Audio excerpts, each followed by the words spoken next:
no ano 2008 haberá xa máis de 10.000 galegos e galegas que cobren a súa paga como coidador habitual dun dependente. Máis de 10.000 persoas que van ser dadas de alta na Seguridade Social. E creo que esta é unha boa demostración e un bo inciso para volver a repetir que cando falamos de facer investimento social, cando falamos de facer investimento para os maiores, para os dependentes, estamos a falar de xustiza social, pero estamos a falar de beneficios para o conxunto da sociedade. Porque tamén, a través da creación desta rede pública, estamos a crear postos de traballo.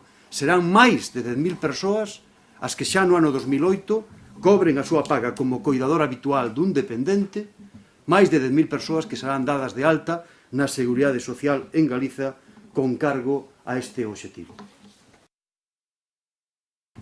Vamos a darlle un impulso ao segundo plano galego de inclusión social, con 25 equipos espallados por todo o país e un investimento de máis de 30 millóns de euros, así como vamos a pôr en marcha o complemento autonómico das pensións máis baixas.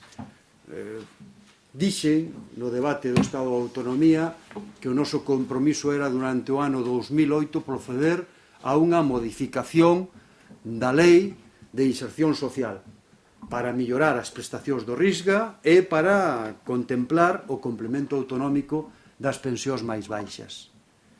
Creo sinceramente que neste caso os orzamentos superan o que foi o meu compromiso no debate do Estado de Autonomía, porque o lóxico incluso e o xustificable tivera sido que fixéramos a lei, modificáramos a lei de inserción social, en esa modificación que haberá que pactar cos axentes sociais, cuantificáramos o que vamos a investir na modificación da Risga e nos complementos autonómicos das pensións e en función deso dotáramos orzamentariamente o que convira. Bueno, pois este goberno fai un compromiso a maiores. Vai facer eso, pero xa dota 5 millóns de euros ampliables para que non haxa absolutamente ningunha dúda de que ese é un compromiso de goberno lonxe de calquer dinámica electoral. Por lo cal penso que nesta materia o goberno cumpre máis alá incluso dos compromisos establecidos no pasado debate do Estado da Autonomía.